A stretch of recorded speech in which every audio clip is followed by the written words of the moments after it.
primeiramente, então, eu ia falar boa tarde, não falou nada, mas é bom dia. Segunda-feira, 21 de dezembro de 2020. Nós estamos aqui, né, quase já no Natal, né, mas estamos firmes para a defesa, né, do Walter Marcelo, com o trabalho intitulado Educação Paralela, Estudo Comparado entre as figurações Escola Moderna e Escola Libre Pandeia. Eu estou lendo aqui o título que está aqui no PowerPoint, não sei se esse é o título da dissertação, mas enfim. Então, gostaria primeiramente de agradecer, né, ao professor Edinardo e à professora Paula pela disponibilidade, super disponibilidade de ler o trabalho já né, pertinho aí do Natal. Então, muito obrigada a Edinardo e Paula. Então, vamos começar seguindo o protocolo, né? O Marcelo vai apresentar até 20 minutos. E aí, quando passar 20 minutos, a tela dele vai ficar vermelha, né? Para concluir. E aí, vou passar, então, para o Edinardo, que vai fazer a arguição na qualidade de avaliador externo, professor da Universidade Federal, né, do Piauí, e também é doutor em educação, também pelo PROPED. E depois, o Marcelo vai responder as questões de Edinardo, e eu passo a palavra para a arguidora interna, que é a professora Paula Leonardi, que é doutora em educação pela USP e que é professora no PROPED e na Faculdade de Educação aqui da UERJ também. Então, esse é a nossa programação. Então, Marcelo, para a gente não perder tempo, você pode começar e você tem até 20 minutos para fazer a sua apresentação, tá bom? Tá, legal. Pode começar, vou passar aqui o seu. Você me avisa quando for para passar. Tá, inicialmente, né, agradecer a todos aqui presentes, né, nesse contexto novo aqui de apresentação online, que é bem mais fria, né, bem menos interessante, assim, dá uma certa agonia, né, de não estar vendo todo mundo, assim. Agradecer a Paula e o Edinardo pela disponibilidade aí, de leitura do trabalho, de fazer as ponderações, as considerações, as críticas, né. E, então, é um trabalho que eu botei... Pode passar, por favor. Passar, isso. Então, o percurso da pesquisa é um percurso que inicia quando eu começo a me motivar a estudar a educação libertária, a parte de uma crítica muito forte ao sistema educativo, de modo geral, estatal, e aí você começa a ver possibilidades. O anarquismo também é um elemento que começou a ter interesse há alguns anos para mim, né? E ao longo da pesquisa você vai mudando, você vai tendo o envolvimento que tinha, a fala que se tinha, a discussão que se tinha, a leitura que se tinha de motivação, você começa a partir de uma construção mais crítica em relação aos discursos. Acho que a teoria sociológica da Elisa ajudou muito a tentar encaixar as falas no contexto das duas escolas, né? E acho que a comparação foi fundamental para exatamente perceber as diferenças grandes que eu já sabia que existiriam, né? Mas mais do que isso é a mudança de postura em relação ao que se pensa sobre educação libertária. Então, assim, o percurso é de partir de um lugar das memórias, e aí as duas escolas escolhidas foram a partir dessas memórias, né? Você tem a escola moderna, que é a principal referência, sem dúvida nenhuma, em qualquer listagem anarquista sobre educação, enquanto modelo formal, né, de ensino.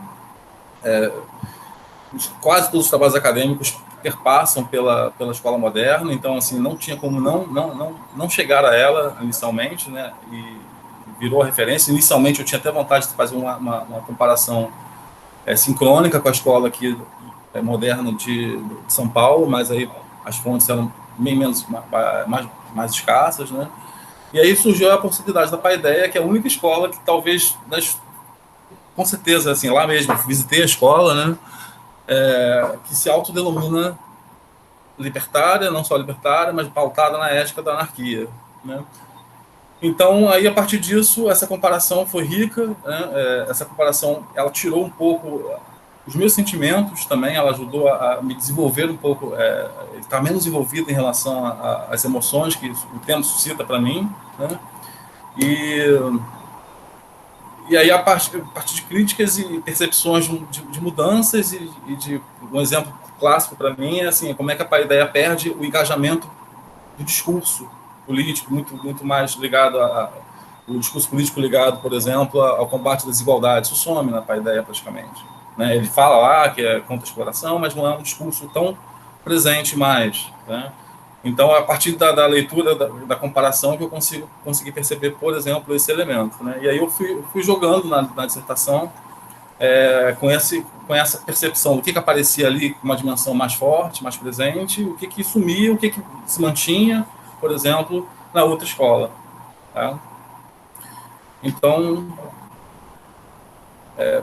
pode passar. Então, as duas escolas, a de Barcelona e a de Mérida, né? Então, as fontes, as duas escolas, elas tinham uma vasta fonte. Então, eu preferi ver no conjunto das fontes o que teria de elementos mais persistentes. Por exemplo, a escola moderna é uma escola que dura pouco tempo, né? Ela durou 5 anos, então ela manteve, de alguma forma, mais estável, mais rápida, assim, com menos transformações. E a escola Paideia, como durou muito tempo, foram 40 anos, eu tentei buscar também um momento de maior estabilidade. Com certeza, inúmeros conflitos internos existiram. Tem a dissertação do Clóvis que aborda essa questão das relações de poder internas, mas eu não entrei nessa seara, ainda percebendo que a Pepita é uma figura muito central, porque só ela escreve em nome da Paideia, ou coletivo ou ela, né? E aí a Mosca Libertária, que é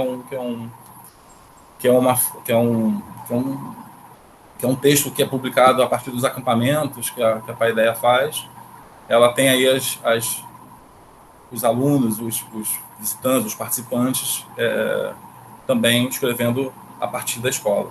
Né?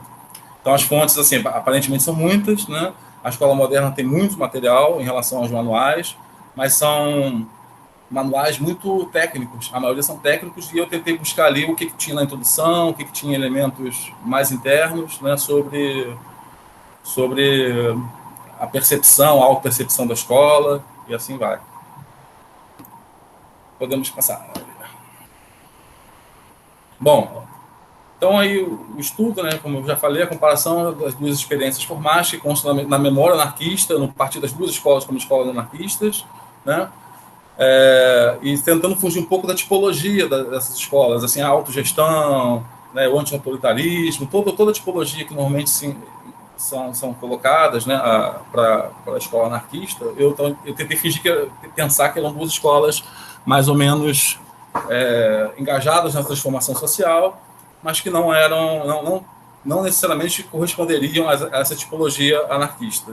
E talvez a Paideia tem mais possibilidade de fazer isso hoje, porque está dando um cenário mais atual, né? E é isso. E aí elas são distantes no tempo, né, que eu coloquei. Então é um estudo que tenta perceber exatamente o que dessas estratégias de duas escolas que tentam a transformação social e estão na memória anarquista, e normalmente dentro de uma tipologia, muitas vezes a crítica em relação a isso, como é que elas pensam que essa transformação pode ser possível, tá? E aí eu escolhi 3 capítulos, cada um comparando coisas um pouco mais distantes, né? O primeiro capítulo eu trabalhei com a questão da identificação primária, que não é novidade, né? A escola do Ferré, ela se identifica como racionalista, clássica, né? Dentro do cenário da ciência ali, mas com um fortíssimo elemento de combate à desigualdade social e da classe trabalhadora.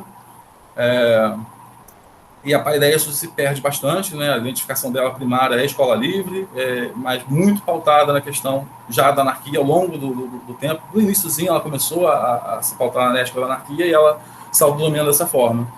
E eu inseri aí no primeiro capítulo uma ideia da consciência histórica, que como uma figuração social, como elemento da figuração social, que é interessante para situar esses grupos sociais no tempo.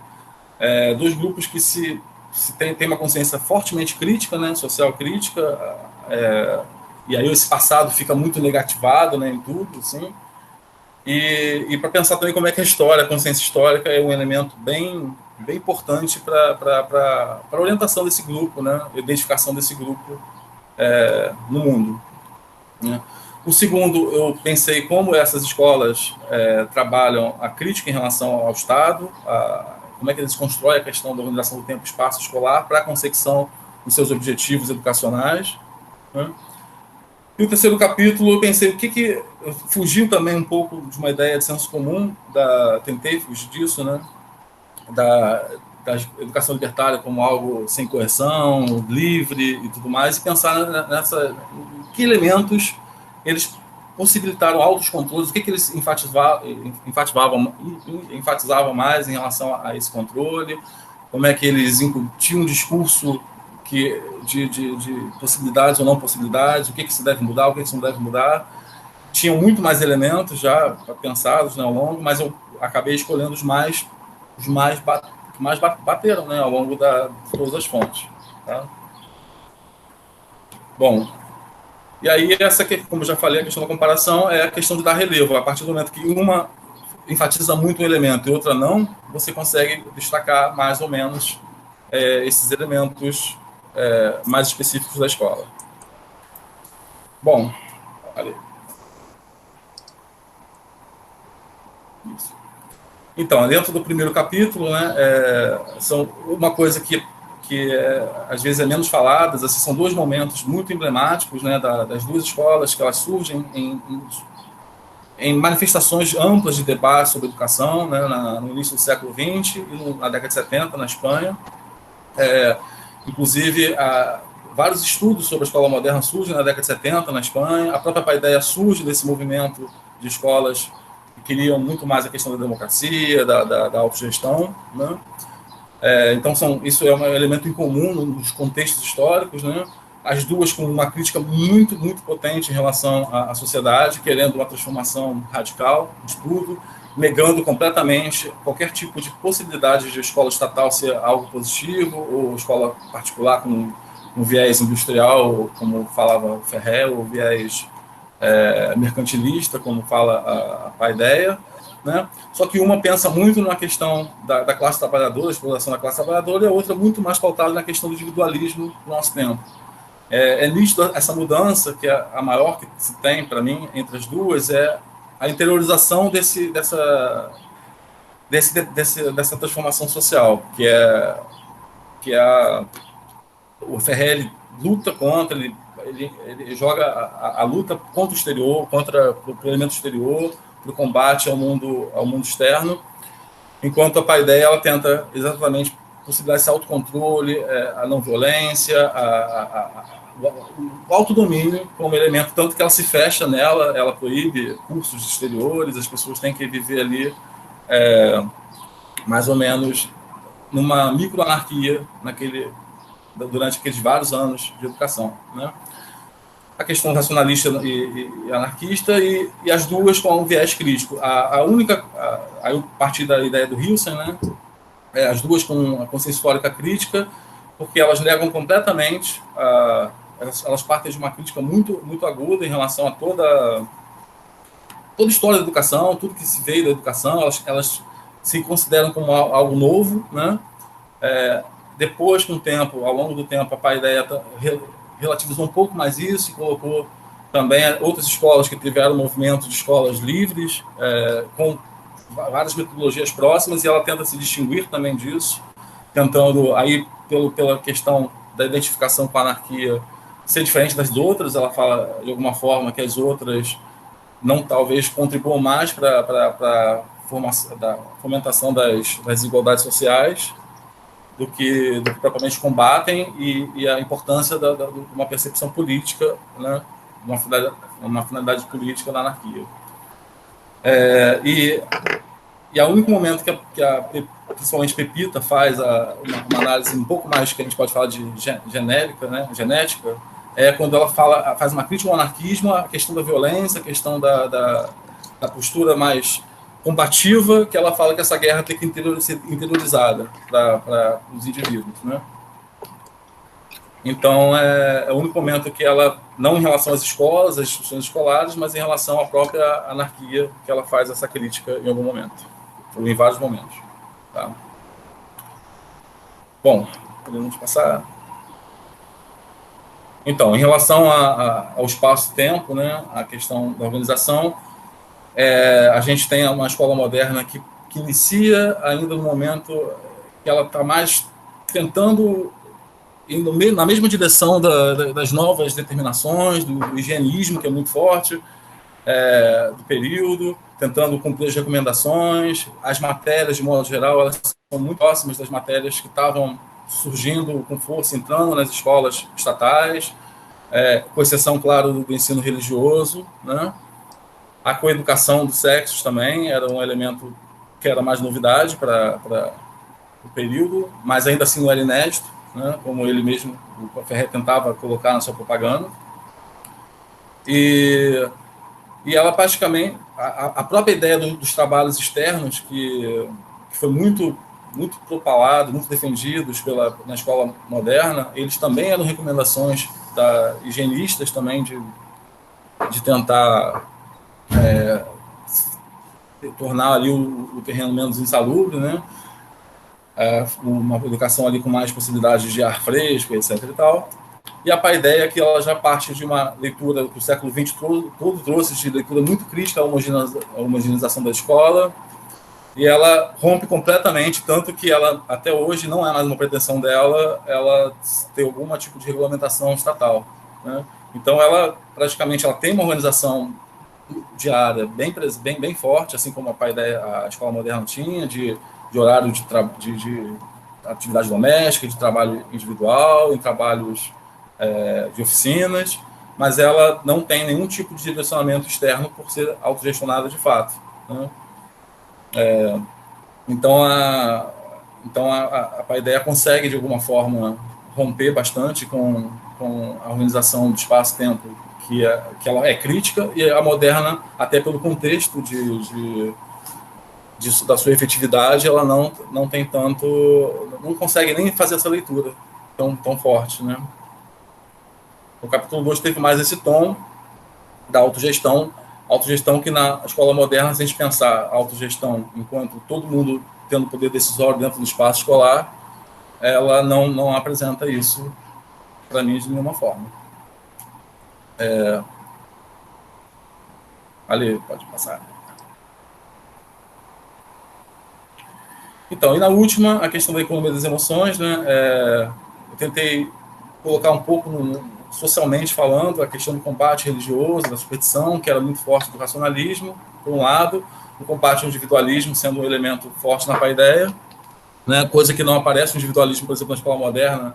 Eu coloco individualismo são o egoísmo dos burgueses, né? E na paideia, a questão religiosa, ela, por outro lado, perde completamente sentido, o que perde sentido para a paideia, e não para o movimento, por exemplo, anarquista. Hoje, ainda assim, a questão do ateísmo é muito forte, é um elemento bastante presente, mas para a paideia isso é bem arrefecido, não há essa preocupação no seu discurso, na sua linguagem, no seu combate, né? E como eu falei, a questão da liberdade, ela parte de lugares bem diferentes. A liberdade para a escola moderna, ela é construída muito em função do conhecimento, da busca pelo esse conhecimento, da informação, da sala de aula com investigações, com experimentações, com a leitura da realidade social, né? E na paideia, essa liberdade ela vai desde a primeira infância ali, desde o primeiro início da vida ali coletiva, com a ruptura do egocentrismo, com o desmanche disso, uma coisa natural que seria o egocentrismo, né? E aí ela monta toda uma estrutura espaço-temporal para que isso seja possibilitado, tá? Como eu já falei antes, também a desigualdade de classe ela praticamente some, em termos de debate, em termos de discurso mais efusivo, né, na escola, na paideia. E é o que se mantém entre as duas é exatamente a questão de gênero. Tanto uma quanto a outra são dois elementos bastante presentes. O combate à desigualdade, a área de sexo, né, que na escola moderna coloca, e na paideia as questões de gênero são ampliadas, inclusive o cuidado em relação a isso dentro do espaço é bastante grande, né? Seja pela linguagem, seja pelos quadros que tem espalhados, pelas atividades domésticas, pela ocupação do espaço também, que eles têm, a Paideia tem um cuidado de uma prioridade com as meninas tomando um pouco mais conta do espaço inicialmente, para se sentirem mais seguras. Tem essas questões dentro da própria escola, tá? E também, até, talvez a questão de gênero seja o engajamento mais forte externamente da Paideia, né? Até tem um grupo de mulheres anarquia. Bom, e a questão da hierarquia, que isso é bem presente na escola moderna, assim, é natural, o professor com várias incumbências, de uma certa responsabilidade, os diretores também, para organizar aquele espaço, e na Paideia, assim, junto com uma autogestão, isso desmorona, né? Assim, de fato, tem um primeiro início ali de um cuidado, de uma formação para aquela participação, para aquela autogestão, e depois, com o tempo, aquilo, de alguma forma, vai se perdendo, e é impressionante como, nesse aspecto, a Paideia realmente consegue um trabalho bem efetivo de diluição dessas hierarquias entre adultos e crianças, né? E uma outra coisa outro elemento que é fortemente coibido na Paideia, e até uma determinação na hora que você assina lá para entrar na escola, é a questão do uso da violência. Ela é execrada em todos os aspectos, inclusive a Pepita faz em vários momentos uma crítica à associação da anarquia com a violência, e isso fez um desserviço. Já foi um tempo que a própria cultura autoritária acabou prejudicando, as pessoas não têm uma formação libertária de fato, e ela faz uma crítica, enquanto é possível, é aceito na escola moderna, dentro do próprio contexto de violência, de militarização, mas também de rebeldia, o direito à rebeldia, de manifestações violentas são bastante compreensivas, e, dependendo, pode ser até onde a desigualdade existir, ela pode ser usada, né? Bom, vamos passar ali. Bom, e aí, essas são as reflexões gerais, né, de modo geral, que eu já falei um pouco, a questão da interiorização, do autocontrole. Outro elemento que muda bastante, junto com esse autocontrole, as críticas macrosociais, elas perdem um pouco a força, enquanto coisas pontuais dentro da Paideia, né? Enquanto isso é muito presente na crítica ao Estado, a crítica ao capitalismo. Isso existe de alguma forma, mas não com o recheio de apontamentos, de uma análise em relação à sociologia disso, né? Ela está muito mais ligada à questão dos valores que o capitalismo, que o Estado podem trazer, e aquilo, como é que isso tem que ser trabalhado para romper dentro do indivíduo, ali vivendo naquele grupo, tá?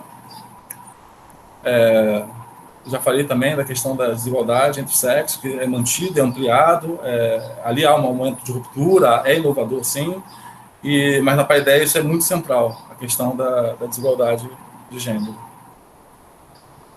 E de classe, na Paideia some, né?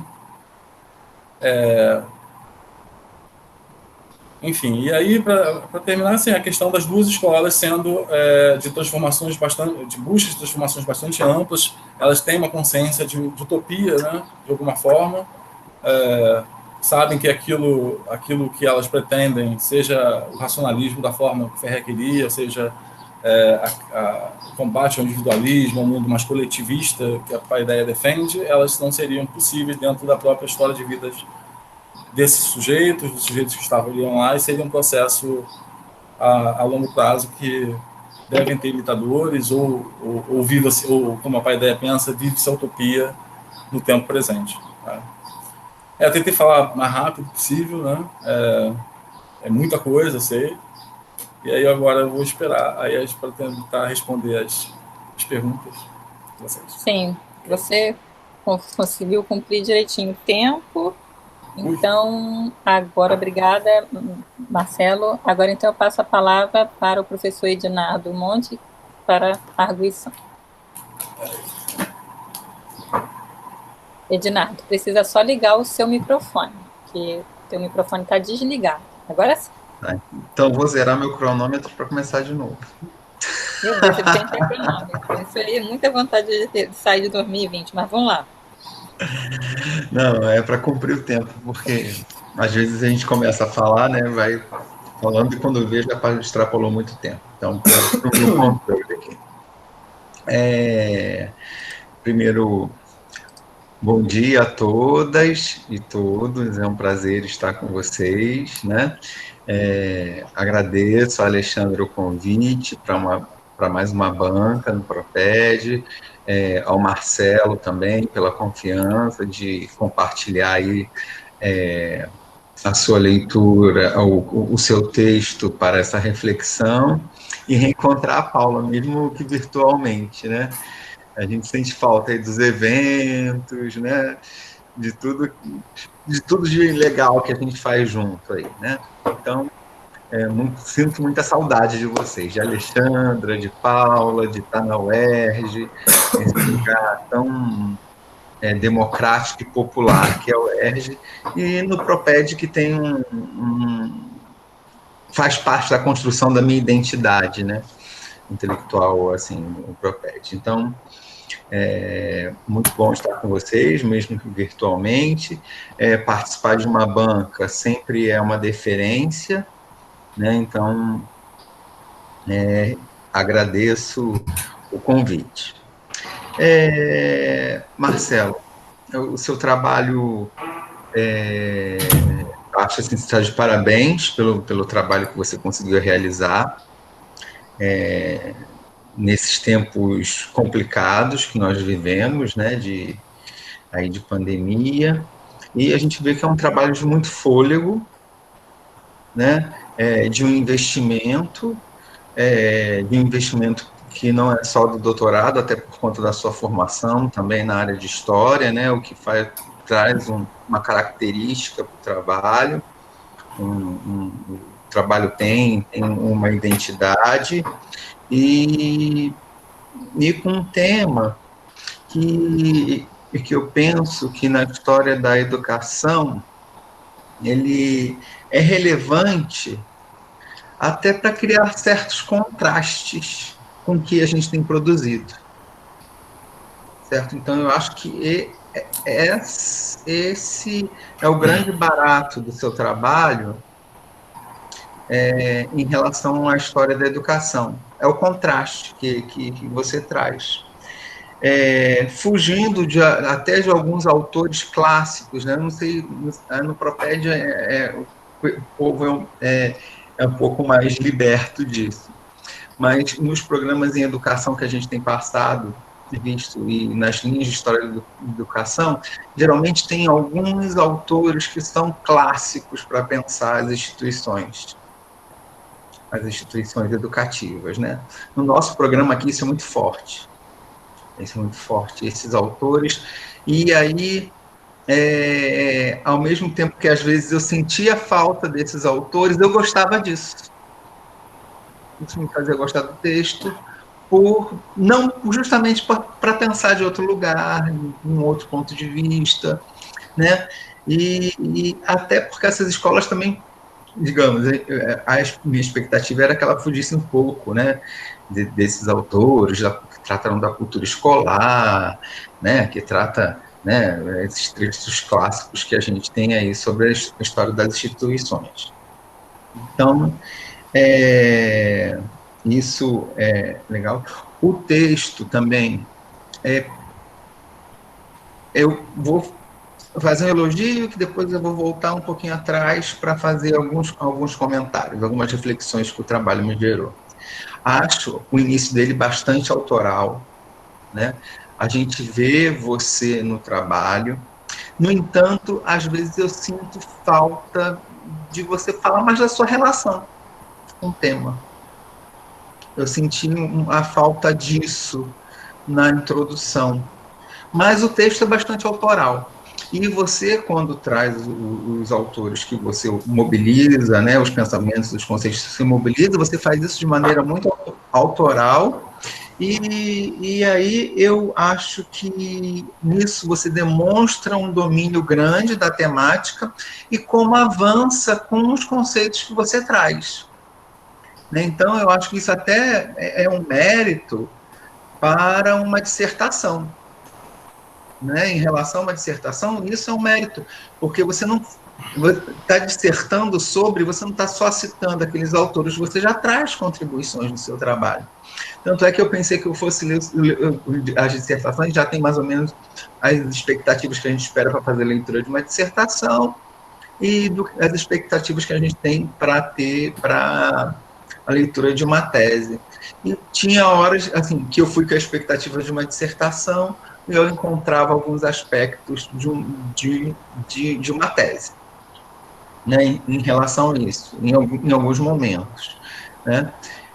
Então, em alguns momentos, supera o que eu esperava de uma dissertação do seu trabalho. Então, você demonstra o domínio da temática. Outra coisa, você também investiu em leituras em outras línguas, né? As fontes, e aí, quando é em outra língua, às vezes ainda consegui pegar os impressos e ver a questão da caligrafia, de tudo isso, né? Então, você também fez um investimento grande nisso. A gente vê também que você teve esse cuidado.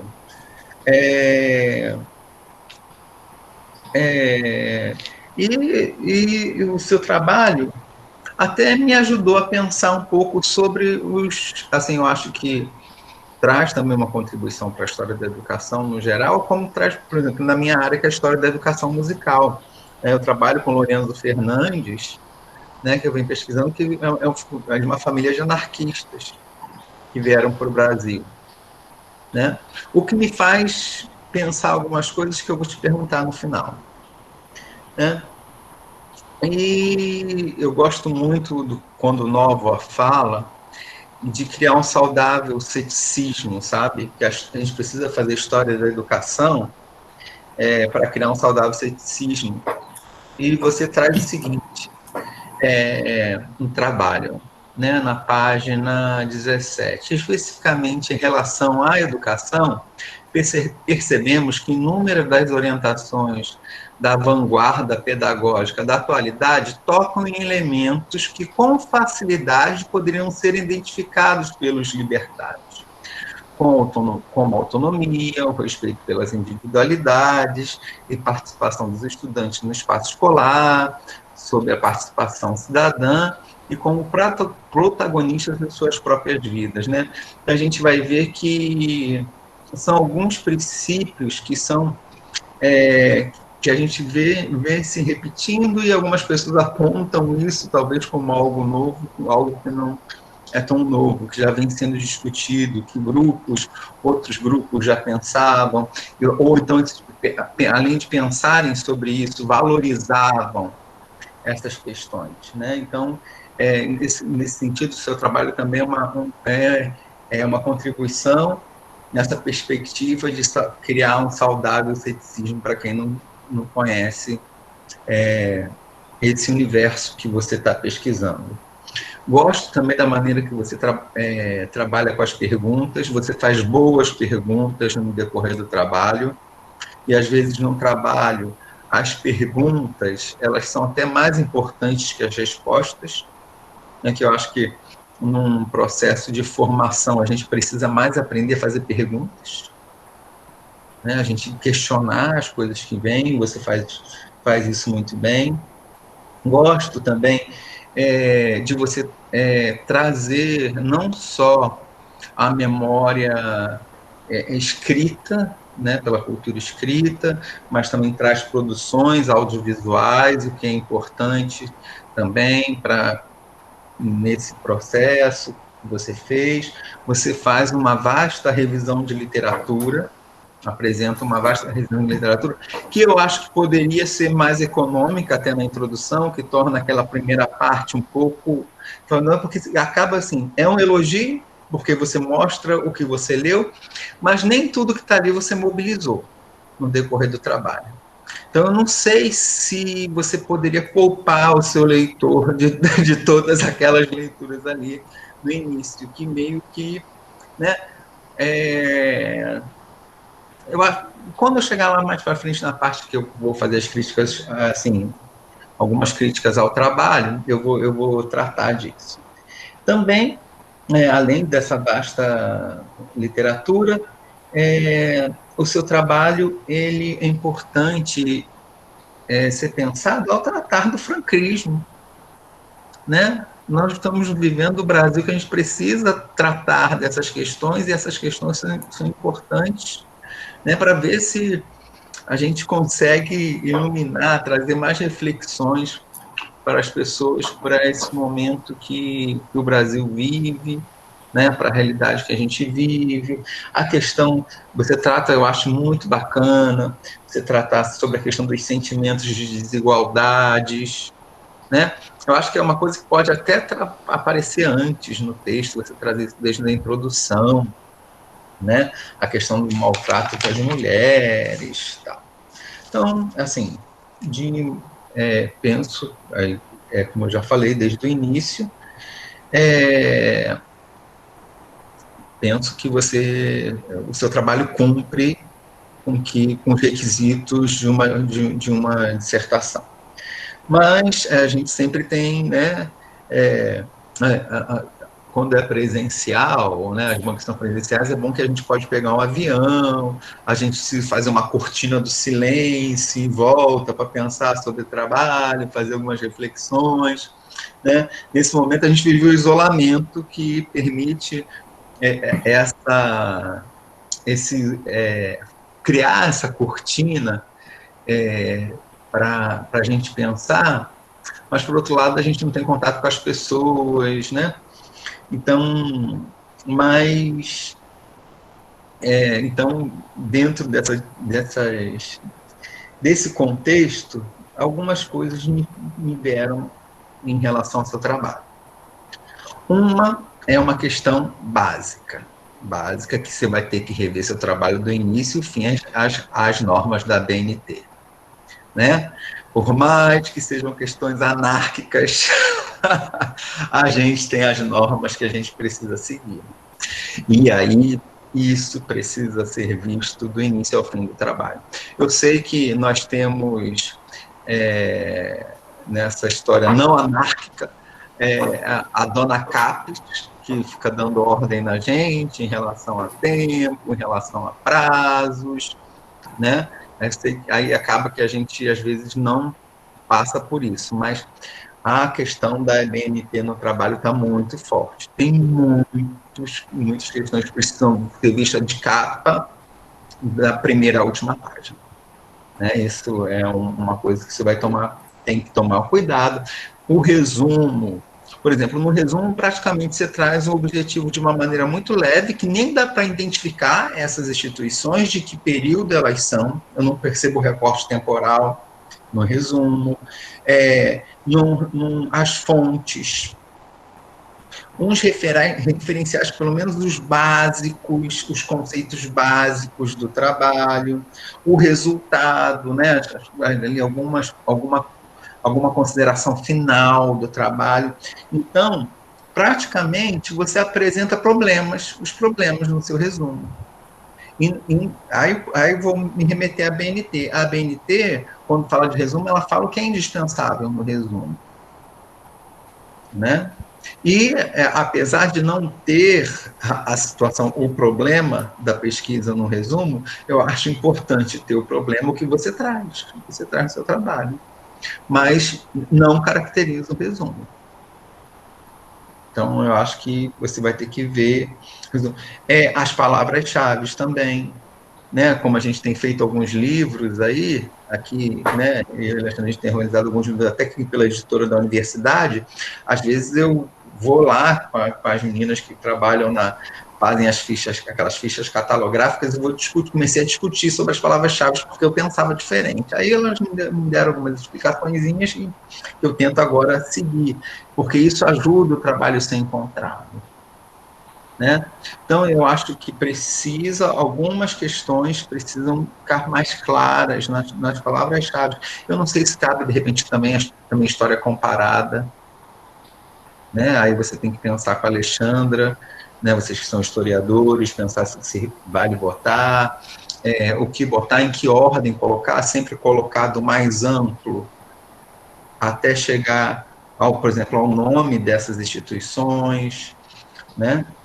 Então, história da educação comparada, educação libertária, e aí o nome das instituições, tem que pensar nisso. Penso que alguns textos também, em espanhol, estão muito longos. Estão muito longos. Então, ou você coteja eles com suas palavras em português, ou parafrasear alguma coisa e colocar só a referência, ou apresentar a tradução em nota de rodapé, mas eu acho assim que você está escrevendo um texto em português, e tem muita fonte na espanhol. Então, eu acho que isso aí vai ser uma coisa que você vai precisar também investir ainda para a versão final do seu trabalho. E algumas questões que às vezes que eu acho que ficam meio soltas, tipo a então demonizada pedagogia, as pedagogias tradicionais. Que pedagogias tradicionais essas que eram demonizadas?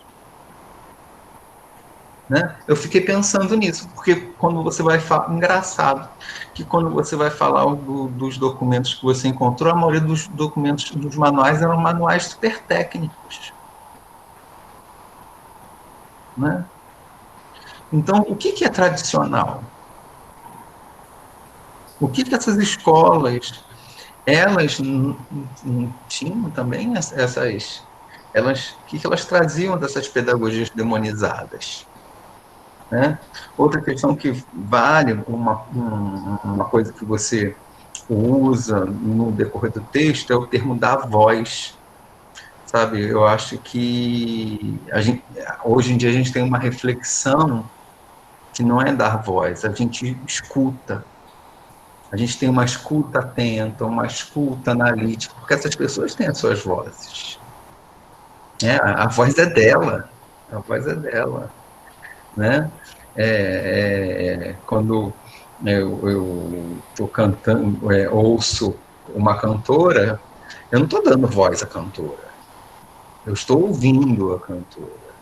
E aí eu faço as minhas análises, né? Eu estou falando como música, que a gente chama de percepção, de escuta atenta, escuta analítica. Penso também que você até mesmo fala, achei interessante que você fala, que é necessário que a gente tenha consciência que não existe a neutralidade,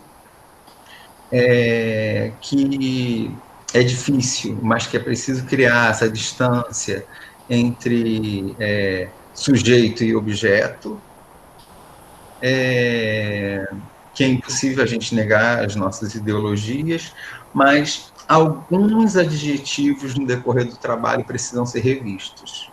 Como você fala, grandes nomes, e por aí vai. Em alguns momentos no trabalho, quando algumas figuras são adjetivadas, alguns sujeitos, eu acho que você deve trocar esses adjetivos por informações sobre esses sujeitos. Né? Há também, como algumas generalizações, sempre, tem lugar que você põe sem sombra de dúvida. Quando você botou sem sombra de dúvida, eu já tacaria uma dúvida aí. Né? Quando a gente não tem sombra de dúvida, meu amigo, então não precisa botar no trabalho. Se não tem dúvida, vai dizer isso para quê? Sabe? A gente precisa questionar. Né? Então, onde tem sem sombra de dúvida, encontre uma dúvida. Faça seu trabalho de pesquisador. Encontre uma dúvida. Algumas generalizações. Também, aí você deu um trabalho para a banca para ler, viu? Porque os números do sumário não batiam com os números que estavam dentro, e aí eu queria fazer minhas anotações e colocar em que tópico estava, aí Marcelo, eu falei assim, esse Marcelo está dando trabalho para essa banca. Né? Aí, para o doutorado, você não faça isso com a sua banca, viu? E também, aí, outra questão, A questão do acesso aos acervos, você sabe, parece que às vezes parece que esse acervo caiu de mão beijada, sabe? Eu senti a falta dessa trajetória, assim como a sua relação com o objeto, eu também senti falta nessa introdução, em vez de botar que leu isso, né, aquilo, que tem texto, tá entendendo? Eu senti falta, como é que você chegou a esse acervo? Como é que foi lidar com esse acervo, sabe? Isso é uma questão que eu acho que é importante. Deixa eu ver meu tempo aqui. Ó, viu? Por isso que eu tenho que ter controle do tempo. Outra coisa, você traz a questão dos registros aí audiovisuais, né, de documentários e tal, e eu acho que o Proped e sua orientadora tem produções sobre isso. Eu senti falta. Por quê? Isso aí eu estou falando agora com o olhar de quem é subcoordenador do programa. A gente precisa mostrar nos nossos trabalhos, os trabalhos vão ser avaliados por amostra. E aí a gente precisa mostrar o vínculo do trabalho com a linha de pesquisa que a gente trabalha, né, com o grupo de pesquisa, com o núcleo, com os núcleos. E aí eu acho que você poderia ter mobilizado mais aí as produções do próprio Proped no decorrer do trabalho. É claro, para não ficar uma questão teórica endógena ou uma coisa endógena. Mas né, a própria nome da linha diz instituições, então é fácil você deixar escrito isso é uma coisa importante que a gente tem, inclusive, cobrado bastante aqui, porque é uma orientação da coordenação diária. No início do trabalho, eu senti falta das imagens. Eu senti falta das imagens no início, mas aí depois você mostra muitas imagens. Você traz muitas imagens. Sendo que algumas ficam mais num tom de ilustração. A imagem são textos. E aí eles precisam estar conectados, sabe? Tem algumas que ficam muito nesse ar de ilustração. Tem um título que está na página 24, no subtítulo lá, que você coloca contextualização. Eu não acho que você fez contextualização ali, eu acho que você fez mais que contextualizar. Sabe? Eu acho que são considerações, reflexões, do que contextualização. Sabe? Que eu acho que você poderia trocar ali na página 24. Né? As notas, também as notas de rodapé, algumas notas. É engraçado, porque o texto ele fica com duas texturas. Ele fica bem autoral, aí depois você mostra a revisão de literatura, ele fica bem na própria literatura, aí depois você vem com todas essas informações dessas instituições e como funcionava, e muito acervo. Aí parece que você se intimida de trazer os autores, aí você joga notas. Sabe, eu acho que aquelas notas elas ficariam mais orgânicas ali dentro do texto. São mais relações, o que eu falei no seu trabalho. É um trabalho excelente, uma pesquisa excelente, mas o texto, eu acho que como, né, a gente tem a dona Cactus no pé, pode melhorar. Como a questão também da justificativa das 7 décadas de diferença. No decorrer do trabalho você explica muito melhor que no início. Eu acho que o leitor quer, um pesquisador ele precisa dessa informação mais no início do que aparece no meio do trabalho. Em alguns momentos, sabe, que você traz as informações, parece que você concorda com algumas afirmações que aparecem no decorrer do trabalho, que eu acho que merecem ser questionadas, e você diz, você concorda com isso, sabe? Bom, você traz o conceito de consciência histórica, e eu acho que o seu trabalho é muito relevante nessa construção da consciência histórica. Agora, para a gente refletir sobre esse tipo, com essa proposta de educação que você está pensando, refletindo historicamente, numa perspectiva histórica. Fica mais perguntas para você, que eu acho que aí você tem que pensar isso no decorrer do trabalho. Quais são as mazelas dessa proposta? Essa proposta não tem mazelas? Quais são as mazelas dessa proposta? E aí, eu vou trazer uma outra questão que eu vejo muito no Lorenzo. O Lorenzo, ele veio para o Brasil, né, com um compositor que eu pesquiso, ele veio como uma família por conta, era uma família de anarquistas. No entanto, aqui depois ele vai trabalhar junto com Getúlio, com a rede que trabalha com Getúlio, e vai se filiar a Getúlio Vargas, né? Então, quais são as mazelas dessas propostas? Quais são as contradições que você encontra desses grupos, das suas falas, com o que você encontrou?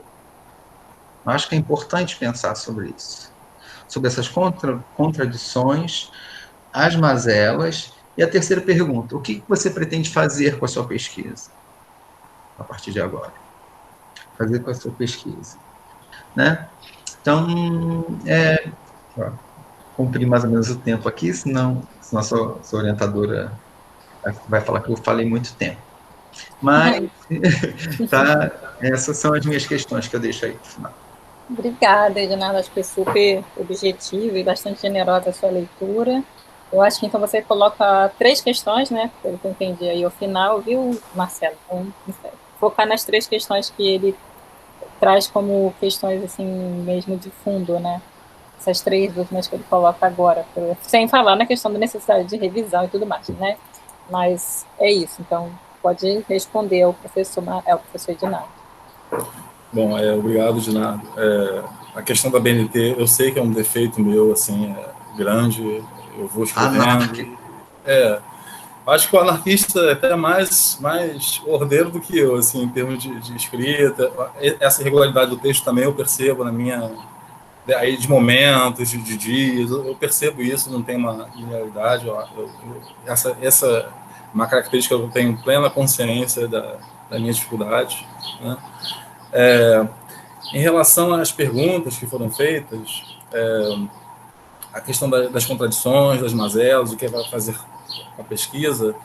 Então, quando eu tomei, ao longo da pesquisa, quando eu falei, eu comecei muito motivado por achar que a educação libertária seria a panaceia para todos os problemas do mundo, né? Assim, era o interessante, eu sou crítico, eu sou professor da rede pública e vejo todas as dificuldades que existem na rede pública de querer fazer coisas e a própria burocracia, a própria estrutura, ela atrapalha demais, né? Isso é um fato.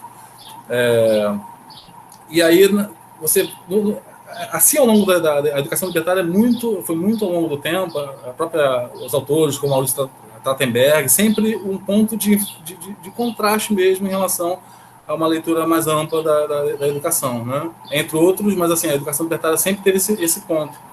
E ao longo da leitura, exatamente, principalmente a escola moderna, ela que é do início do século, muitas coisas que eram colocadas como uma tipologia da educação libertária, elas foram o tempo inteiro sendo desmontadas, seja o desmontado sendo mais ou menos colocados no tempo dela.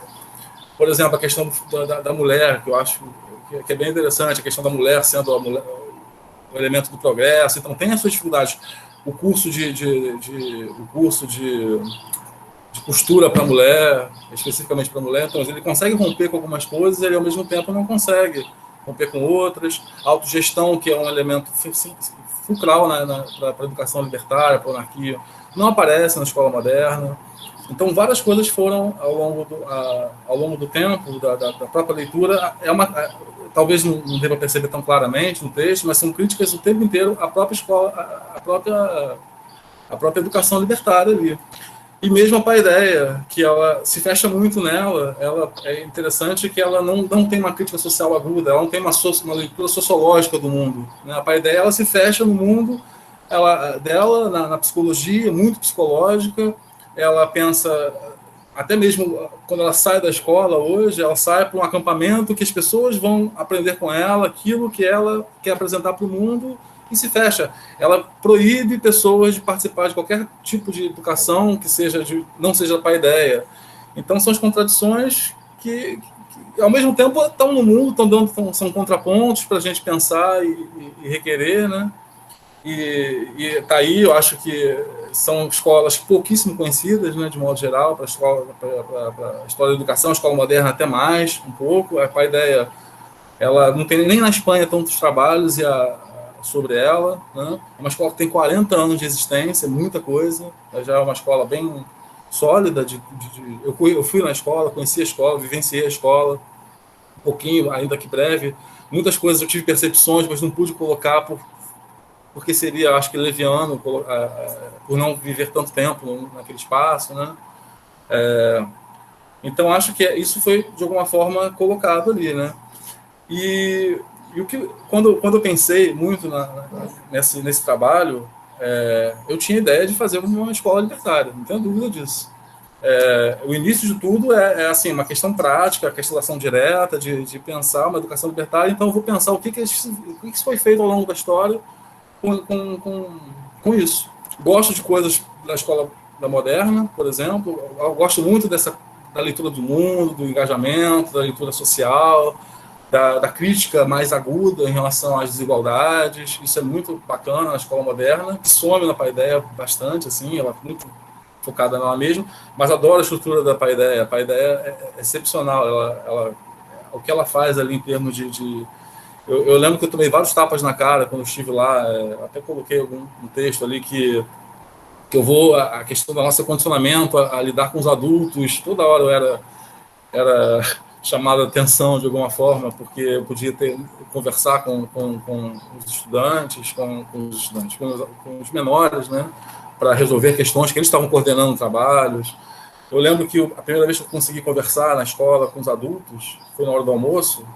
A escola estava toda crianças espalhadas pela escola e a gente ali, os adultos, nenhuma responsável, como a gente está acostumado, e funcionando, ninguém com medo, ninguém conhecer.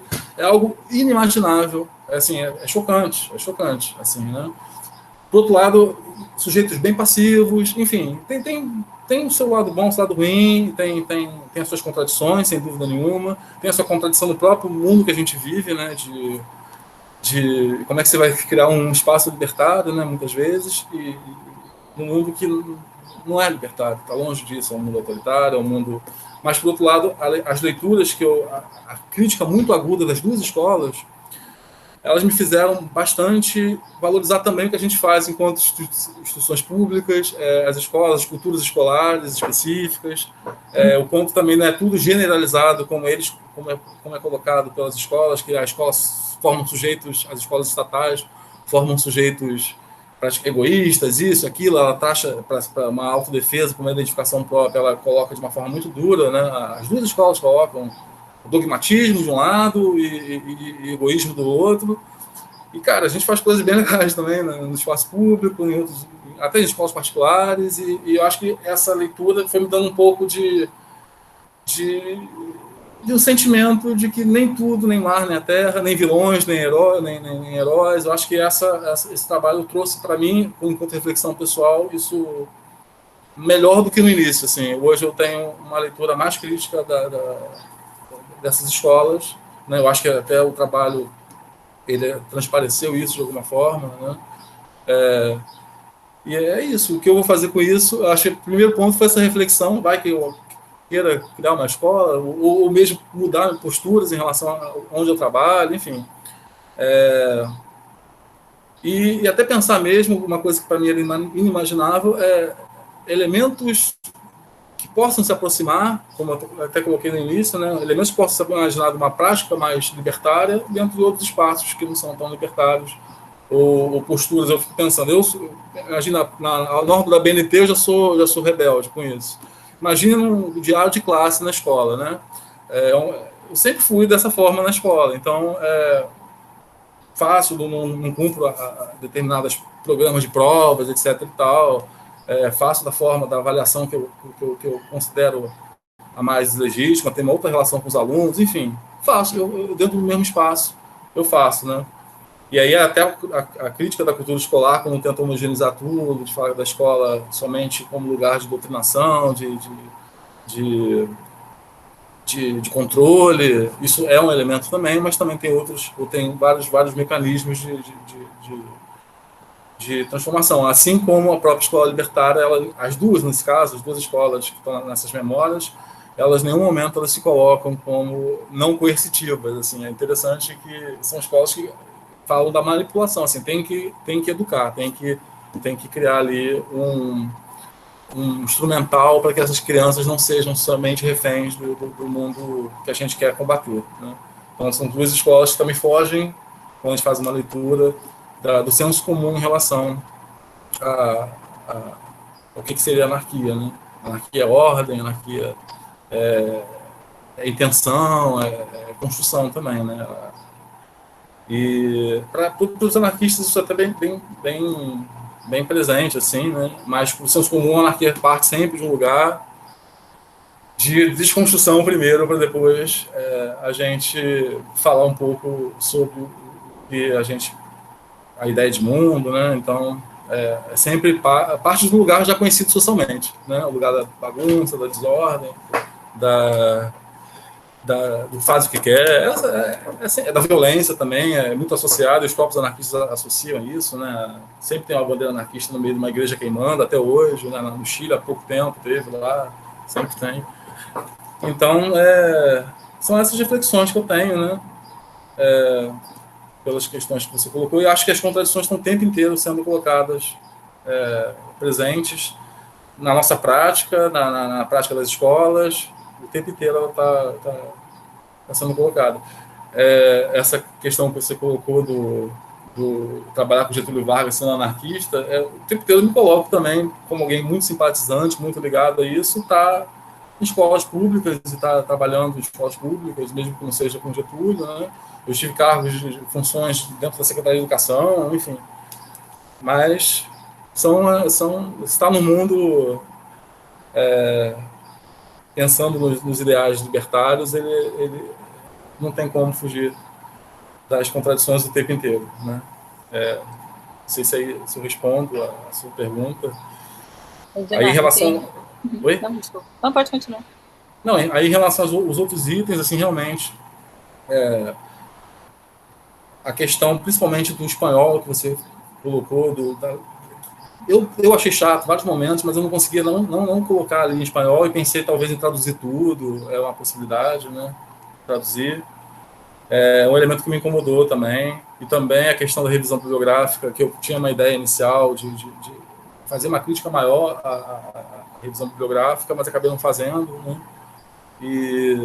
Porque eu entendia que aquela leitura ela era muito mais descritiva, assim, de muita valorização, muita militância dentro do trabalho de pesquisa. Não todos, mas a grande maioria de uma militância que às vezes botava ineditismos, coisas do tipo, que não eram próprios da própria escola, principalmente da escola moderna. Não sei se respondi. Edinardo, tá? Satisfeito. Não. Então, obrigada, Edinardo. Então, agora passo a palavra para a professora Paula Leonardi. E aí, Marcelo, você vai anotando tudo, né? E aí, ao final, você responde. Obrigada, Paula, pela disponibilidade da leitura.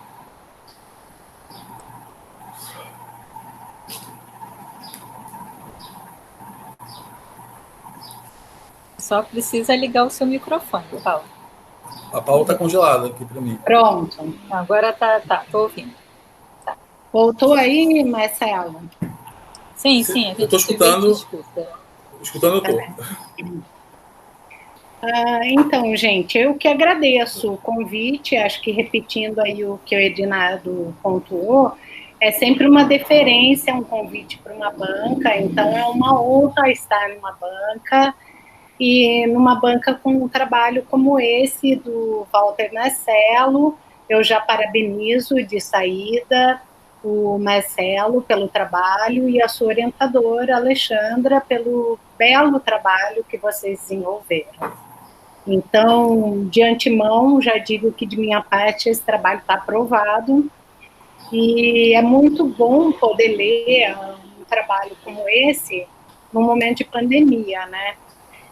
Num momento de confinamento, de uma política afrontosa, é sempre algum respiro, e eu aprendi muito com essa leitura, né? Porque diferente do Edinardo, eu não tenho alguma vinculação das minhas pesquisas com o anarquismo, né? Então, foi um aprendizado também essa leitura, foi muito prazeroso ler e estudar o trabalho do Marcelo. Concluir um trabalho nesse momento também é um motivo de parabenizar, né? Porque a gente está em condições muito adversas. Então, eu entendo também que algumas coisas que o Edinardo já apontou e que eu também vou apontar são reflexos desse momento que a gente está. Então, entendo que você pode resolver esses problemas para entregar a versão final com mais tranquilidade, embora você diga que você é atrapalhado já para fazer essas coisas da BNT. Acho que você deu uma atenção para o conteúdo do seu texto muito importante, e essa atenção merece ser dada também para essas normas, para essas regras, porque eu acompanho, junto com o Ginsburg, a reflexão de que a narrativa também compõe o trabalho. A forma como a gente descreve e apresenta os resultados finais faz parte do próprio trabalho de pesquisa, né? Então, eu vou chamar a atenção aí um pouquinho sobre isso ao longo da minha fala, e vou procurar já tirar de lado as coisas que o Edinardo falou, e que, assim, eu estou completamente de acordo com todas elas, né? Algumas eu tinha anotado, outras não, mas de saída já vou tentar retirar aqui as questões que o Edinardo pontuou, que eu acho que o Marcelo já respondeu bem. Então, Marcelo, eu acho que você mobilizou um grande conjunto de fontes para responder a questões e objetivos também não pequenos, né? Não foram poucas coisas que você fez aí. E deixa eu só ajeitar a página aqui, porque fica muito ruim eu não ver vocês enquanto eu falo e leio as minhas anotações. Aí. E mais que isso, né? Além de mobilizar um conjunto grande, você realizou uma leitura acurada, atenta das fontes, quase como propõe o Detienne, levantando categorias para fazer essa comparação, né? Não é muito simples trabalhar com a história comparada, embora você justifique aí que toda pesquisa é uma comparação, de uma certa maneira, né? E eu estou de acordo com isso. Mas depois, eu entrei em contato com o Marcel Detienne, depois da sua qualificação. Eu acho que valeria a pena você depois dar uma olhadinha nele, comparar o incomparável, porque ele fala da comparação com os gregos, né? Ele é um especialista em Grécia clássica, se eu não me engano, e ele fala do porquê desse pavor de comparar os gregos com qualquer outra coisa e de uma comparação diacrônica, né? Como a que você faz. Então, acho que vale aí depois você dar uma olhada e fazer um artigo sobre isso, né? Porque você está justificando bem a comparação aqui, eu não vejo um problema nisso. É só porque eu acho que você reforçaria e iria além aí nessa ideia que você já apresentou, né? Então, você quase que faz isso que o Detienne propõe, né? Uma categoria de entrada para a leitura dessas coisas na diacronia, né? Ele propõe um território, por exemplo, né? Você foi retirando essas categorias de análise das suas próprias fontes, o que eu achei bem interessante. E você também escolheu um referencial teórico muito adequado, conceito de figuração e civilização do Norbert Elias e consciência histórica, acho que foram muito bem trabalhados, né? Eu gosto bastante do Norbert Elias, é um autor que eu li lá no meu mestrado, mas que está sempre presente de algum modo, então acho que você trabalhou muito bem. E gostei da estrutura dos capítulos também, embora precise ajeitar isso no sumário, né? uma coisa que o Edinardo já falou, como você trabalhou com um conjunto grande de fontes, acho que ficou faltando tratar um pouco mais desse acesso aos acervos e da crítica das fontes, como as produções audiovisuais. Mas vou passar por isso, não vou falar tudo que eu anotei, que acho que o Edinardo já falou bem. E outra coisa que eu tinha notado, que você já respondeu, então a minha pergunta é, por que você não contar isso, que você estava pensando em uma outra estrutura de escola, para se aproximar desse objeto de pesquisa? Eu sinto falta disso na sua introdução também. Então, eu não tenho pontos muito específicos, mas mais uma indagação geral sobre o seu trabalho, alguns apontamentos, para você aprimorar pontos da escrita, né, antes da entrega da versão definitiva, e entendendo que essa narrativa que você construiu faz parte do projeto de pesquisa, ela não é só uma exposição final para o público, mas entendendo ela nesse duplo movimento, como uma escolha do tipo de narrativa pelo autor, pelo pesquisador, e como uma oferta para o leitor, para a leitora. E, nesse sentido, você abandona o seu leitor e a sua leitora em vários pontos, tá? Não é solidário, isso. Para pegar no teu pé um pouquinho. Então, você descuida um pouco do seu leitor e da sua leitora. A minha questão é, você quis deixar coisas para o final, como uma escolha do pesquisador na narrativa? Você quis deixar um suspense para o final? Se essa foi a sua escolha, eu não acho isso legal como um trabalho acadêmico. Porque não é um romance. Então, tem coisa que você vai descobrindo só lá no final do seu texto. Eu entendo também que isso também pode não ter sido uma escolha, pode ter sido devido a esse momento, tá? Mas eu estou mais te provocando, tá, Marcelo? Porque o seu texto é muito bom, então ele dá margem para a gente ir para coisas desse nível de discussão, tá? O resumo, sim, Edinardo já falou, vou pular. Tem que avançar os resultados, indicar de maneira geral o conjunto das fontes, isso. E depois, vamos lá, para ir para as coisas miúdas, mas não tão miúdas, entendendo que isso é cuidar do leitor e escolha do pesquisador, tá? A palavra criaturas, por exemplo, podia ter logo uma nota de rodapé quando você fala disso na primeira página. Você vai favorecendo a entrada do leitor no pensamento libertário, tá? Eu, por exemplo, que não tenho uma familiaridade. Você vai facilitando a entrada do leitor nessas escolas, porque você analisa elas por dentro, né? Embora você também faça um negócio muito legal, que eu acho que é descuidado em geral na historiografia da educação, que é situá-las no espaço. Você põe lá um mapa, põe a localização geográfica. É ótimo, porque isso tem a ver com as escolhas internas dessas escolas, com as quais você vai dialogar também. Então, botar uma nota de rodapé na introdução, né, logo lá de cara. Figuração aparece na primeira página, mas só na página 22 você diz que isso é um conceito do Elias. Então, esse cuidado eu acho que teria que estar mais presente aí, tá? A questão da comparação, eu já antecipei, já falei do Detienne, mas tem uma frase específica que você poderia rever na página 19, quando você fala que a distância de mais de 70 anos entre as duas elucidará as mudanças e continuidades operadas no leque de preocupações e na forma de execução de seus respectivos princípios, valores, tal. Eu acrescentaria aí, a distância de mais de 70 anos elucidará com um salto temporal as mudanças e continuidades operadas.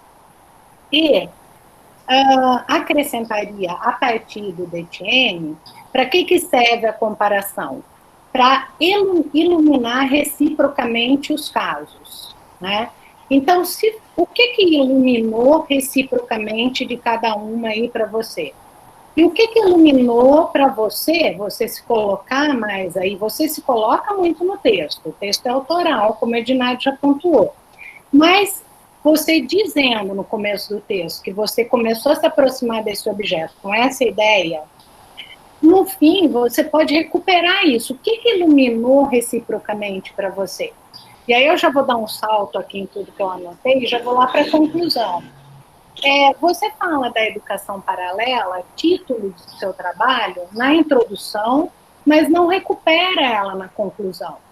Eu gosto de colocar subtítulo nas considerações finais e conclusões. E eu vou ousar aqui te sugerir um, depois você comenta, mas não é para você aceitar ou não, você faz o que você quiser, é só uma sugestão. Considerações finais, 2 pontos. Educação paralela, interrogação.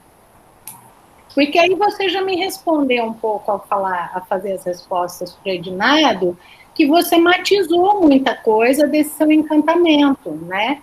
Que por vezes, de fato, você parece muito colado ao seu objeto, por outras não, você faz a crítica. Então, talvez uma recuperação dessas conclusões seria legal fazer isso, não sei, é uma sugestão, não implica em demérito nenhum do seu trabalho, mas como eu já te disse, ele nos instiga a fazer essas considerações. Bom, uma outra questão, a Jaqueline e a Pepita são muito citadas, você usa muito fonte delas, se eu não estou enganada, se o meu olhar também não foi condicionado. Então, elas não mereceriam de saída na introdução informações mais detalhadas, né, sobre elas? Porque eu só vou ver isso ao longo do trabalho, então a gente vai catando assim, né, um pouco as informações.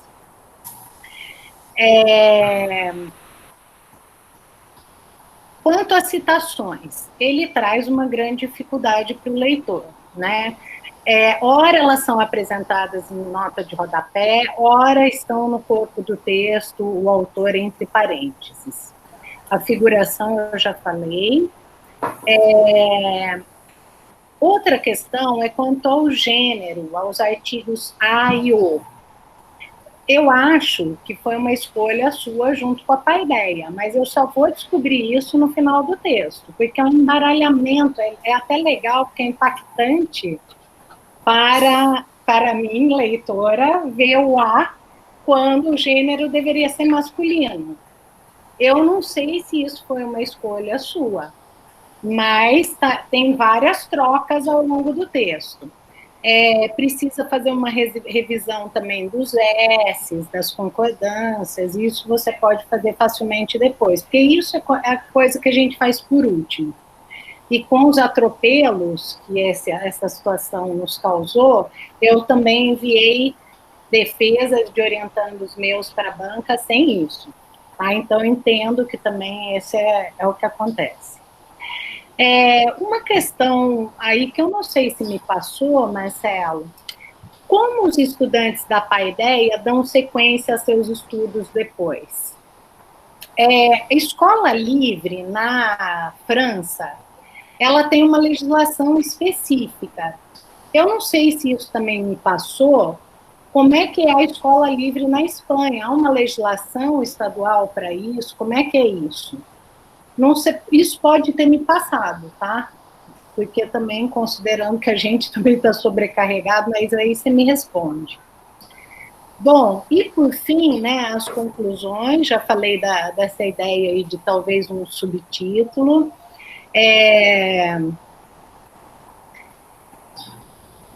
Aí eu fiz aqui uma questão, né? Qual seria o sentido da educação paralela de cada uma? Como é que essa comparação traz para você? Você mostra lá, né? Mas para você, Marcelo, né? Como é que isso se dá? Se a A paideia, ela se aproximaria de uma negação da legislação vigente, mas também de viver e debater os problemas no mundo contemporâneo, né, como você vai mostrando, né? E acho que nessa conclusão também poderia ser um espaço, porque o seu trabalho está tão bom, eu acho que faltou você dialogar com a literatura já feita, como o Edinardo apontou, você põe ela lá, mas você não dialoga. Então, talvez esse balanço da educação paralela feche o seu trabalho na sua ideia inicial. Você não queria de fazer do que já é feito, dos pontos de destaque do que já é feito sobre a literatura e as escolas anarquistas. Então, o que diferenciou aí, sabe? Eu acho que você amarraria muito bem o seu trabalho de uma maneira muito potente nessas conclusões. E se descolaria, tiraria um pouco essa cola que por vezes aparece em seu trabalho. Eu não acho que está no trabalho todo, né? Acho que talvez também seja o momento da escrita, né? A gente escreveu lá em cima um negócio, não pôde voltar para mexer depois, tá? Então, esse negócio que o Edinardo falou, das escolas tradicionais, eu acho que isso também pode ser revisto nesse sentido, tá? Então, não vou me alongar, porque eu acho que as outras coisinhas pontuais e também as questões mais gerais já foram aqui discutidas. Então, eu queria te parabenizar, acho que é um trabalho muito bom, muito de fôlego, você mobilizou um conjunto grande de fontes e respondeu às suas questões centrais. Agora, eu acho que essa amarradinha final, para dar aquela potência, valeria a pena. Então é isso. Obrigada, Alexandra. Obrigada, Marcelo, pela possibilidade de ler esse trabalho bonito, viu?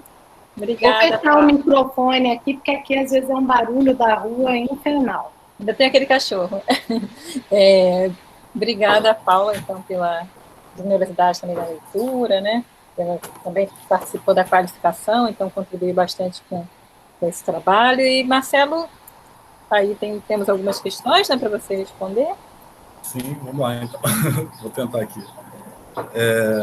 Então, em relação à forma, eu tenho, mais uma vez, eu tenho plena consciência, eu nem culpo tanto tempo, sabe, Paulo? Da pandemia, eu até tive também, eu peguei Covid, né? Eu tive um tempo mal, assim, aí afastou um pouco, aí a volta é mais complicado. Mas eu eu até entendo que isso não é o meu problema. O meu problema maior é, de fato, às vezes a negligência mesmo, a pouca atenção. E até mesmo a questão da narrativa, da estruturação dessa narrativa, ela é tão comigo aqui mesmo, assim, eu acabo não tendo cuidado devido com o leitor. Aí você vai montando e vai vendo que não falou de determinada coisa, não apresentou. O próprio Ferrer não apresentei tão bem, assim, a Jaquiné, a Pepita, não faço uma biografiazinha nem que seja simples deles, assim, de fato. Então acabo tendo, acho que é um ponto bem importante mesmo de revisar e de colocar isso logo agora junto com as normas da BNT. Eu acho que esse cuidado com essa construção mais sequencial, talvez. Algumas coisas até são meio propositais, de suspense e tudo mais, mas a maioria não é tanto isso, não. A maioria é que eu vou escrevendo vou descobrindo coisas na fonte, e aí acho que é melhor entrar numa parte ou em outra. É uma forma ainda muito pouco, para mim, organizada de construir o texto. Assim, eu tenho algumas dificuldades, assim, os capítulos vão sendo construídos meio mais ou menos simultâneos, aí depois, por exemplo, a parte da desigualdade ficou longa no primeiro capítulo, eu queria ter botado no último capítulo, achava que ia compor melhor, enfim.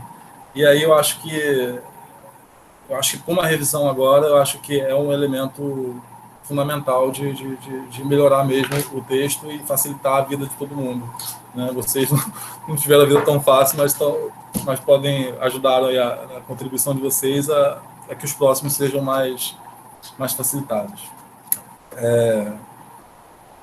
Então, como vamos repetir a questão das escolas tradicionais, eu sempre, não sei se talvez não tenha sido claro, mas eu sempre coloco na perspectiva da fala das fontes, assim, seja, o Ferrer nem usa essa expressão, quem usa muito é a Pepita, na escola tradicional, e a escola, Ferrer combate a escola que ele chama de oficial, e eu não sei se eu acabei, não lembro, não tenho lembrança de talvez pegar a carapuça da crítica à escola tradicional e reproduzir isso de uma forma, eu acho que é possível, né, eu tenho feito isso, mas eu costumo ter algum cuidado com essas determinações, denominações, adjetivações, e eu até acho que eu às vezes faço mais falando pela fonte, né, isso eu tenho o hábito de fazer isso, mas eu vou verificar. Detienne, eu conheço o Detienne, eu acho até que eu faço bem próximo dele, assim, mas acabei não citando, não colocando, né? E é um autor que realmente eu acho que vale um artigo, né? Sobre a história comparada, sobre o comparado e o incomparável. Eu acho que pode ser uma coisa bem legal também. Tenho que concordar também em relação a... Eu acho que eu tive uma certa timidez de me colocar em relação à crítica que eu faço aos trabalhos da educação libertária. Eu acho que pensando do que foi escrito, como as pessoas defendem tanto a cartilha ideal, assim, eu acho que eu tive uma certa timidez mesmo de me colocar dentro da forma que talvez eu desejasse colocar. Eu acho que a ideia de fechar o trabalho resgatando aí, talvez sendo um pouco mais de sentido aquela extensa bibliografia no início, eu acho que pode ser um outro elemento que favorece aí um texto mais forte, mais potente. Ele já é bem forte, viu, Marcelo? Eu acho que o seu texto já é bem forte. Eu acho que vai dar mais potência ainda a ele. Mas eu tive uma certa timidez mesmo até mesmo de pegar os trabalhos e esmiuçar isso, talvez, assim, momentos dos autores, do trabalho com a educação libertária, né? E fiquei meio... Eu estou fazendo a crítica de uma forma meio indireta, que eles que leram talvez entendam. Assim, talvez pode ir para um doutorado mais firme nisso, entendeu? Pode ir para um doutorado mais firme nisso, eu acho. Em relação à legislação da escola livre, que você falou que na França, né, é uma adjetivação, é um conceito legal, eu, de fato, não tive muita preocupação com essa parte legal, porque a Paideia mesmo, ela desconsidera, ela fala que é uma escola livre, né, pautada na ética da anarquia, mas ela, em nenhum momento, ela está preocupada com nada que seja ligado à legislação, ela não vai... já passou essa fase, ela teve momentos internos de turbulência, mas ela passou da fase de tentar buscar algum tipo de comprovação legal ali. As pessoas que se matriculam lá já têm essa consciência, e eu não me preocupei mesmo com esse conceito, com essa ideia legal da palavra livre, e é interessante para até estar atento, né? Em relação à escola moderna, que também fala de escola livre, era praticamente sinônimo pela compreensão das próprias fontes, do próprio contexto, de escola que tinha um viés não religioso, né? Essa é a impressão que eu tive quando falo de escola livre, escolas, pelo menos ali, umas escolas laicas, quase sinônimo de escola laica, né? Deixa eu ver se tem mais algum... Então, e em relação ainda a comparação, a questão de iluminar uma coisa ou outra, eu acho que o jogo todo da dissertação foi esse movimento. Eu jamais pensaria, por exemplo, de atentar a questão do ateísmo, por exemplo, na Paideia, se não fosse um ateísmo tão forte, presente o tempo inteiro na escola moderna. Então, como é que eles lidam com essa situação? E aí você percebe que não existe isso. Talvez se fosse investigar só um item, e a gente sabe que o ateísmo é um elemento muito forte dentro da perspectiva anarquista, por exemplo, né? Então, tá vendo? É isso daí que eu acho que você pode recuperar nas suas conclusões. Eu acho que isso ficaria muito legal. Então, e da mesma forma a E questão... daí você joga também com a história e com a memória, que é a sua questão lá inicial. A mesma questão do individualismo, eu jamais a tensão ao individualismo não existe praticamente, não é uma fala muito mais contemporânea. E na escola moderna isso não tem. Quando fala de egoísmo, individualismo, é o burguês somente, né? O cara que não distribui dinheiro, que é o patrimônio da humanidade, né? Então, ninguém tem essa ideia de individualista na forma que a gente tem da construção capitalista, de cada um criar o seu próprio mérito na criação das coisas, né? Então, são elementos que vão o tempo inteiro sendo negociados, né? Pela essa comparação do incomparável, né? Foi esse movimento, a própria ideia de escola mais interessante que o Ferrer, dentro da literatura libertária, todo mundo sempre pautava a natureza como elemento principal de lugar da escola para investigação, para experimentação, né? O próprio Sebastião Faure, que é contemporâneo do Ferrer, ele vai lá em Paris, ele não vai, não funda uma escola em Paris, ele vai para o interior, né? Para fundar uma escola próximo da natureza. E o Ferrer, ele rompe com tudo isso e vai lá numa escola que é um prédio, um andar de um prédio, e se institui ali, estuda uma escola libertária.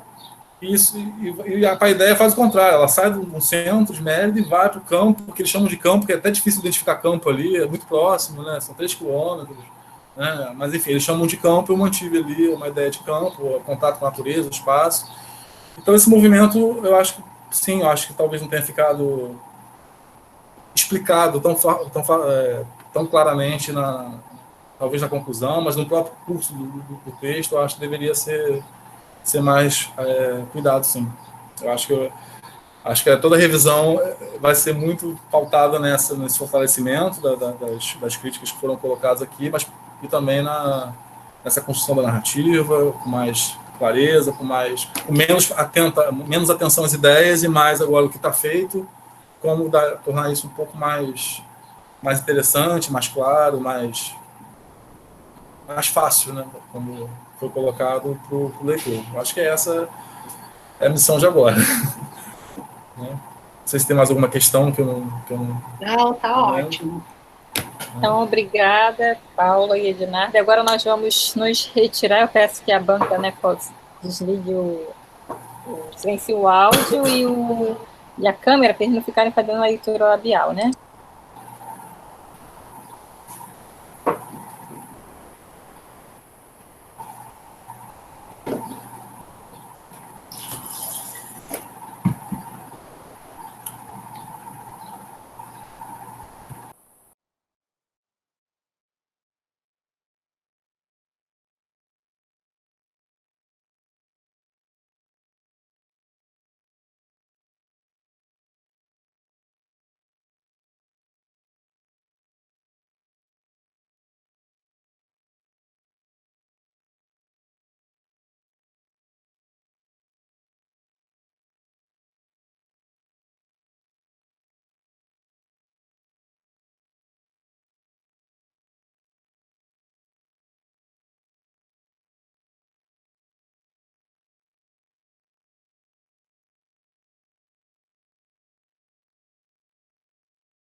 Voltamos.